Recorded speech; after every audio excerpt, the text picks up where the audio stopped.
Olá, meu nome é Ana Paula, eu sou de Marília e também estou na TV Relacionamento.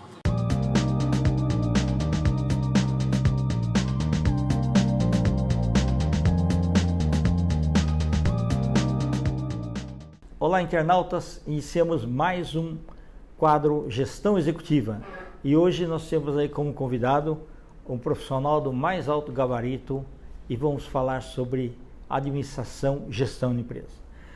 José Antônio Cairala, muito obrigado pela tua presença. Obrigado a você. Grande amigo, né? Sou grande admirador do seu trabalho. Muito obrigado. Idem, eu também sou do seu, viu? Com certeza. Tá bom.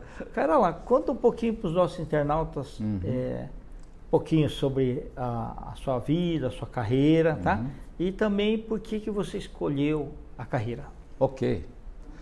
Bom, eu trabalhei, pensando bem lá do comecinho, né? Sim. Eu comecei a trabalhar como office boy, então aquele aprendizado, né, que começa a te motivar aos desafios, a superar desafios. Então eu comecei uma carreira, comecei bem lá de baixo e fui crescendo.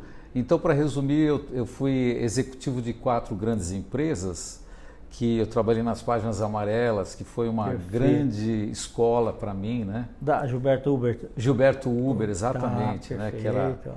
Então lá eu tive um grande aprendizado. Lá as coisas tinham que ser as coisas muito rápidas, muito dinâmicas. Tudo tinha prazo, né?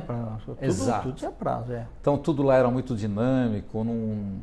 O mercado ele era muito aquecido para o nosso segmento. Então lá realmente eu aprendi muita coisa. Aí depois eu atuei também no Banco Crefsul, que era do Citibank. Certo. E lá também foi um grande aprendizado para mim. Eu trabalhei lá também como executivo, eu tive várias experiências, porque eles tinham a mentalidade de que a gente deveria girar para outros departamentos, né, para você agregar valor à tua experiência. Você ficava lá em Henrique Schaumann?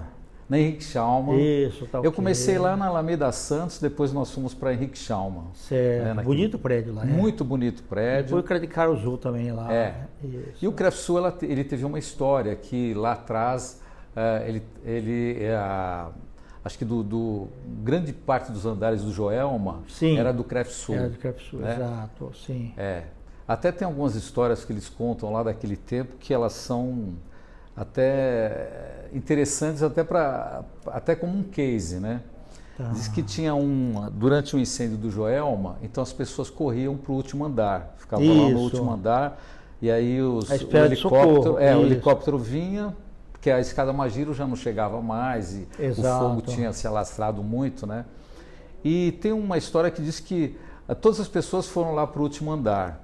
E tinha um rapaz que eu até o conheci muitos anos depois, né, do Joelma.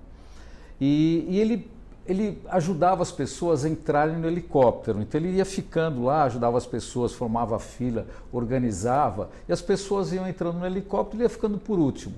Até que o comandante do helicóptero deu uma ordem, falou: olha, a nossa última viagem, porque não tem mais condições. E já todas as pessoas mortas lá na laje do último andar e tal.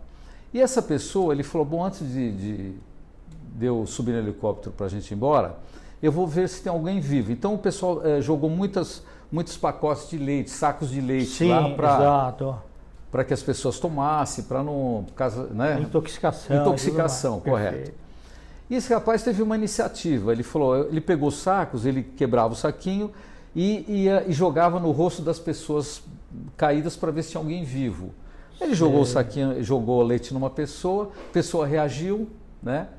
E aí ele pegou aquela pessoa, ajudou a ir para o helicóptero, aí subiu e aí o tempo passou. Mas teve o espírito de liderança, né? Liderança, atitude, iniciativa.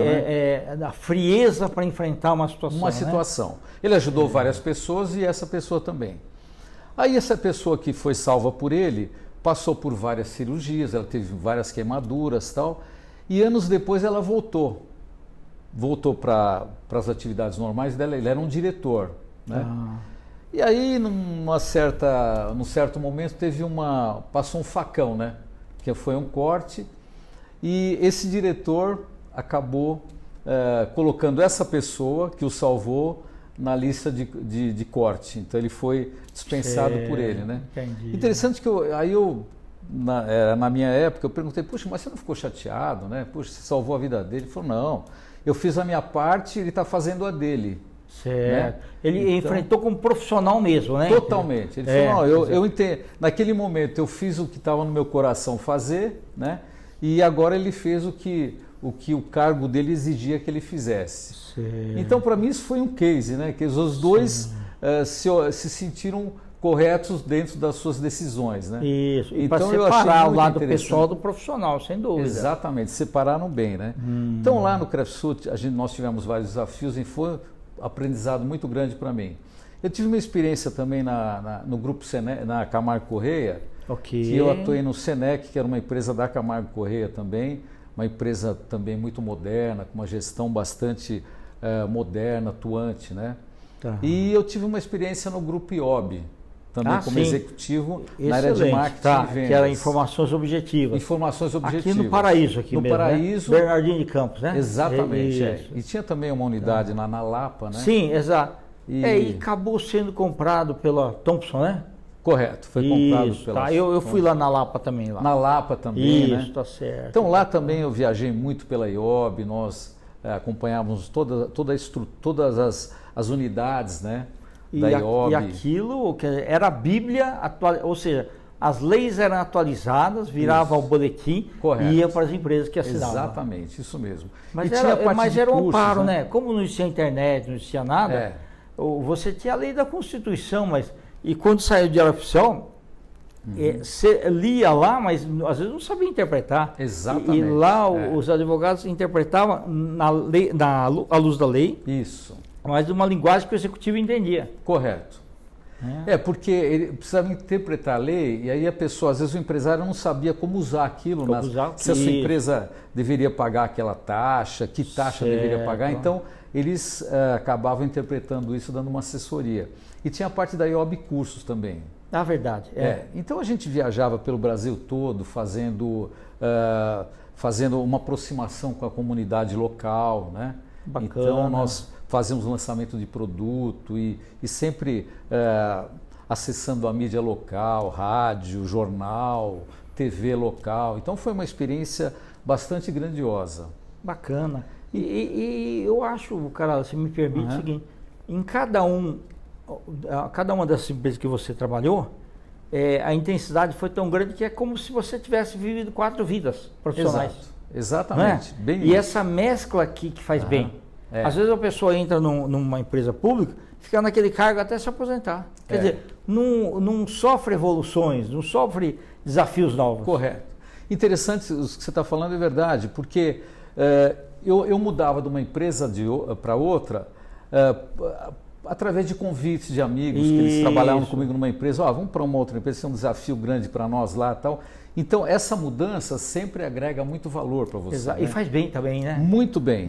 Porque você vive outra cultura, outros desafios. A adrenalina é diferente. Totalmente. E o interessante é que nós vivemos uma cultura diferente, desafios diferentes, e eu já sempre tive um espírito empreendedor. Então, eu me colocava sempre eu procurava entender a visão do dono para aquele negócio. Então, eu sempre procurava ter uma visão mais ampla e sistêmica. E isso que me motivou a virar um consultor. Bacana. Porque através dessas experiências, desses grandes desafios, né, que nós tínhamos nas empresas como executivo, isso me levou ao desafio da consultoria. Legal. Então, eu entendia que eu era gabaritado para poder colaborar e participar na consultoria com empresários de vários segmentos. Eu tive a oportunidade de trabalhar com empresas de vários portes e origens, né? Tanto na parte de consultoria como na parte de treinamento. Ah, legal. Então, aquele conhecimento... como consultor, você aprende mais do que se estivesse trabalhando dentro da empresa. Porque você existe sabe como uma aquilo variação, funciona. Né? Isso. Uma variação de situações, de empresas, de mercados, de segmentos.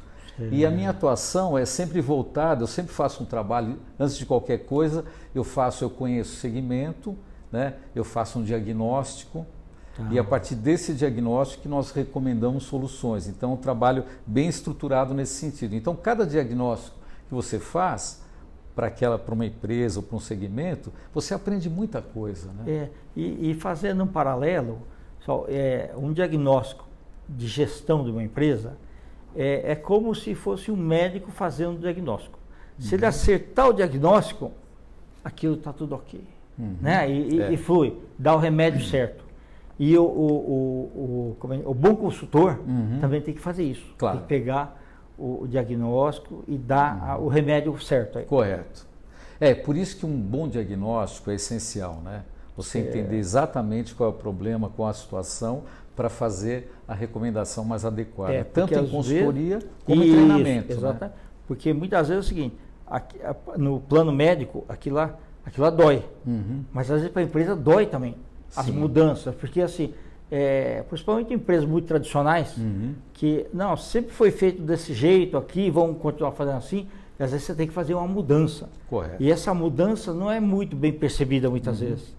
E causa dor também muitas vezes. Sem dúvida. Mas resolve o problema. Porque você está mexendo com uma cultura às vezes, né? Tem algumas pessoas que já estão numa zona de conforto e você tem que tirá-las para o bem delas, e para o bem da empresa e para o bem do cliente da empresa. Certo. Né? Só que essa movimentação às vezes é doída, porque tem pessoas que demoram um pouquinho para perceber o benefício da mudança. E ela é necessária a todo momento, né? E tem pessoas que têm essa dificuldade de se adaptar. Por isso que o aprendizado das grandes empresas que eu atuei é importante nesse momento, porque você aprende a mudar, que a mudança é necessária, né? Você não tem o esquema de job rotation, então você tem que trabalhar numa área que você não conhece, você não sabe nada, você vai aprender para levar a tua colaboração. Então, você aprendendo isso na empresa, você tem mais facilidade para transmitir essa tua vivência. Né? Exato. Então, em consultoria, eu sempre procurei levar essa minha vivência. Né? Primeiro, você tem que trabalhar as pessoas, né? Para deixá-las seguras da importância da mudança, de que para elas não vão ter nenhum prejuízo, ao contrário, vão ter benefícios. Né? Então, preparar o pessoal sempre, para depois introduzir as mudanças efetivas. Né? Exato. Então, Carola, eu acredito o seguinte, para o país melhorar bem, deveria ter, no ensino médio ainda, aulas de empreendedorismo. Tá? Porque muita gente hoje está se queixando no mercado que achava que ia se aposentar naquela empresa. E às vezes aquela empresa é comprada, né, o que pode muito acontecer, sim. E eles vão pegar o quê? Os melhores talentos. Sim. Né? Ou seja, eu falo assim sempre, pessoal, funcionário é dinheiro que a empresa põe para produzir mais dinheiro.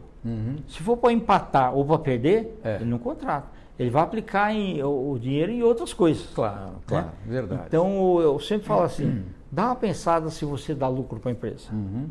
Certo? E Correto. outra, não pense em aposentar lá. Você tem que sempre ter um plano B, né? Um plano C. Isso. E pensar, mesmo que você seja dentro da empresa, você tem que ser empreendedor. Isso. Dar o seu melhor. Correto. Essa questão é importante porque essa visão, essa sua filosofia de pensar como empreendedor, Sim. isso é essencial, porque em todas as suas ações você vai agir como tal, né? Mesmo você sendo colaborador de uma empresa, mas você está lá focado para trazer o resultado para a empresa, para ter produtividade, para ajudar as outras pessoas a serem produtivas, né? Para desenvolver pessoas. Então, você tendo esse espírito, não importa onde você esteja, se é na sua empresa, se é na minha empresa de terceiros, como na minha consultoria. Quando eu estou dando uma consultoria, eu fico totalmente focado na realidade do cliente. Então, eu fico olhando quem é o cliente do meu cliente, né? O que ele espera, o que ele deseja, que diferencial competitivo você pode proporcionar para ele. Então, esse tipo de raciocínio é que vai te levar a um diferencial competitivo, né? Certo. Porque se você ficar na mesmice sempre e com aquela... você está aqui pensando em outro lugar, né? O teu corpo está aqui, então vamos pensar aqui agora. Sim, né? exato. Tem pessoas que estão numa empresa, mas estão pensando, eu quero mudar de empresa, eu não queria estar aqui, queria estar em outro lugar, né? Eu quero fazer isso. Então, agora você está fazendo o quê? Você tem que dar o seu melhor onde você está. Né? Sim. Então, essa visão é importante. Eu acho que esse é um pensamento do empreendedor também, né? Exato. Quer dizer, onde eu estou, eu tenho que dar o meu melhor, fazer o meu melhor e criar diferenciais e ajudar outras pessoas, né? Sim. A criarem diferenciais também. E é gostoso você pensar do outro lado também, como fornecedor, porque aí sim, aí você vê a qualidade percebida pelo cliente. Isso. Né? Você vai tentar entender a jornada daquele cliente, né? Por que ele ama aquela empresa ou por que ele detesta aquela empresa? Por que se põe tanta coisa lá no Reclame Aqui? Às vezes é logística que não está adequada, então você tem que fazer um ajuste lá na logística. Então os gargalos, né, são importantes para ver caminho crítico, ponto crítico. Perfeito. É por isso que sempre eu acho que a fase do diagnóstico ela é essencial, né? Sim. Porque às vezes o próprio empresário ele identifica que o problema está num lugar e não está. Está em outro lugar. E ele fica no achismo. Exatamente. O consultor tem que fundamentar. Exatamente, sempre fundamentar. Por isso que ele tem muita responsabilidade em recomendar alguma ação. O consultor tem que ser extremamente responsável e assertivo. Né? E isento também. Isento, quer dizer, e corajoso também. Exato. De realizar as mudanças. Eu faço muito também sessões de coaching, né, com as pessoas com quem eu presto serviço, porque a pessoa também tem que entrar na mesma sintonia, né? Todos os colaboradores, tanto o empresário como diretores, gerentes, colaboradores, entrar na mesma sintonia e todos alinhados na mesma página, para que a gente possa, sempre com foco no cliente, né, lá fora, quer dizer, o que o cliente quer da gente, o que ele espera de nós, então, todos focados ali, porque tem muita empresa que está ainda muito voltada para dentro. Né? O pessoal olha para o seu próprio umbigo e não olha para o horizonte, para o nosso cliente, que ele é a razão de nós existirmos. Então, muita empresa ainda não tem essa cultura de olhar para o cliente, né? Ainda olhando muito para a sua própria realidade e tal, mas não olhando para as oportunidades e possibilidades, né? Perfeito. Que o cliente oferece. Para os empresários que estão nos assistindo, muitas vezes assim, você está dando o seu melhor, mas você percebe que tem algumas falhas. E na visão que você tem, às vezes paternal até, dos departamentos, né, e tudo mais, você acaba não mexendo. Você fala, puxa, eu mexer ali, vai acontecer isso aí e tal. Então, muitas vezes é benéfico contratar uma consultoria, né, que vai olhar aquilo de forma isenta e vai mostrar os gargalos, tá, e um plano de ação e estratégia para poder... porque muitos empresários assim estão indo, mas você fala assim, qual que é o seu plano daqui a 5 anos? Ele não sabe. Entendeu? Você pretende expandir a empresa? Quais os riscos? Você quer ser comprado? Então, muitas vezes, precisa auxiliar aí nesse sentido. Correto. Né? Olha, Kennedy, você falou uma coisa muito importante. Nós já temos 20 anos de consultoria. Nós fundamos a consultoria em 2001. Então vai fazer 19 anos, vai fazer. Exatamente. Então, o que acontece? Nesse tempo todo, nós pudemos vivenciar situações... Algumas funções estratégicas eram ocupadas por parentes, por exemplo. Né? Isso. E parentes que eles não tinham a qualificação adequada para exercer ou para expandir aquela área. Tinha um nível de confiança. Tinham confiança, mas eram pessoas que eram tratadas de forma diferenciada pelo próprio dono da empresa, porque ou era cunhado, enfim, tinha algum grau de parentesco e não podia mexer com a pessoa, né? Então, várias vezes aconteceu comigo de eu recomendar, eu falo, olha, então, se você acha que você não pode mexer com ele, então vamos dar uma outra função para ele, mas vamos pensar estrategicamente na tua empresa, né? Vamos pensar estrategicamente naquela posição. Essa é uma posição estratégica, precisa desenvolver pessoas, mercados, né? Então, precisamos colocar a pessoa com competência para isso. Ah, mas me ajuda a desenvolver competência para ele? Claro, nós vamos fazer o nosso melhor para desenvolver competências. A questão é que a pessoa às vezes não é qualificada para aquela posição, né?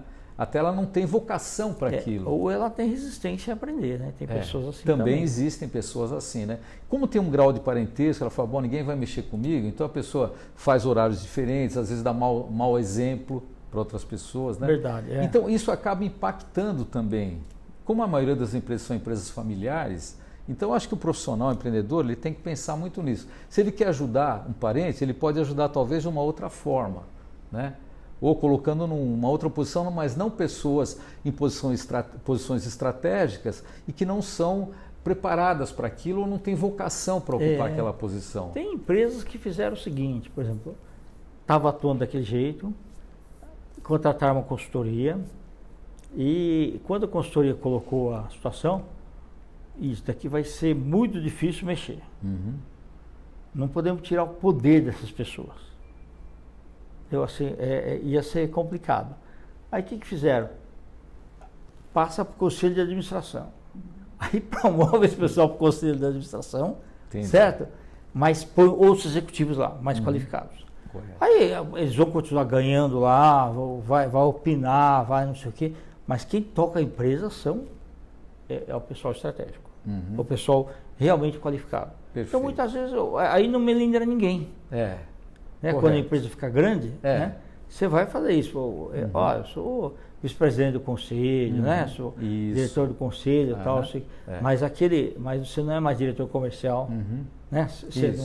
A pessoa às vezes gosta, você não vai ficar saindo para reuniões, não sei o que lá. Tal. É verdade. Mas precisa saber, cada caso um caso. Eu acho que sim, e a cultura organizacional, ela movimenta, ela traz motivação também para as pessoas, né? Que é um fato bastante importante, eu acho que o colaborador trabalhar motivado, né? Ele tem uma outra produtividade. Traz né? resultados. Traz resultado, ele é uma pessoa que é mais criativa, mais inovadora, né?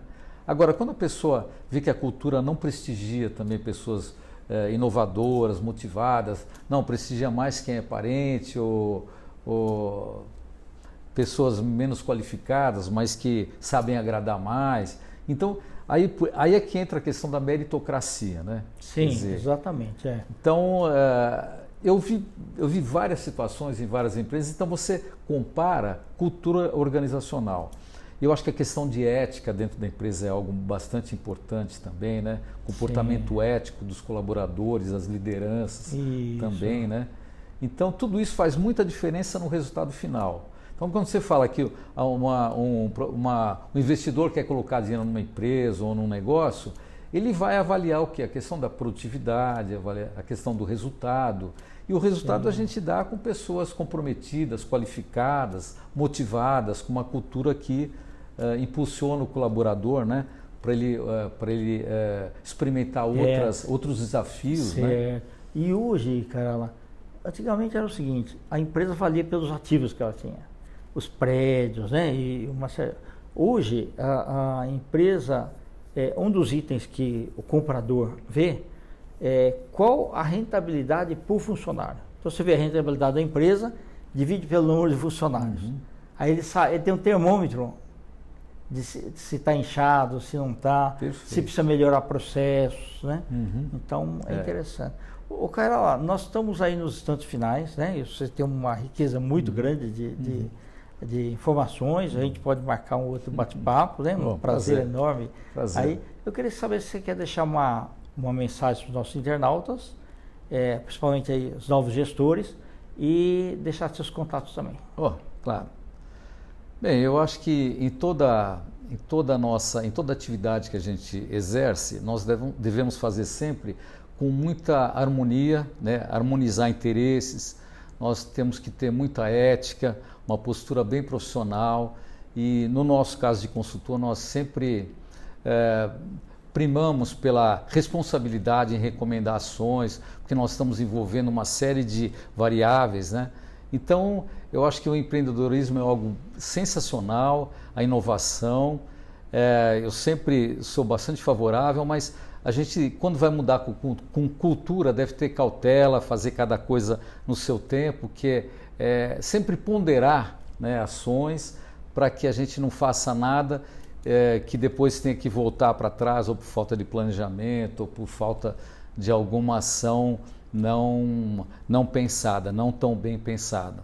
Então, eu desejo sucesso a todos vocês e que vocês tenham boa sorte, obtenham sempre ótimos resultados. Então, boa sorte a todos E foi um grande prazer participar Prazer meu. desse nosso encontro. Muito obrigado. Quer deixar contato?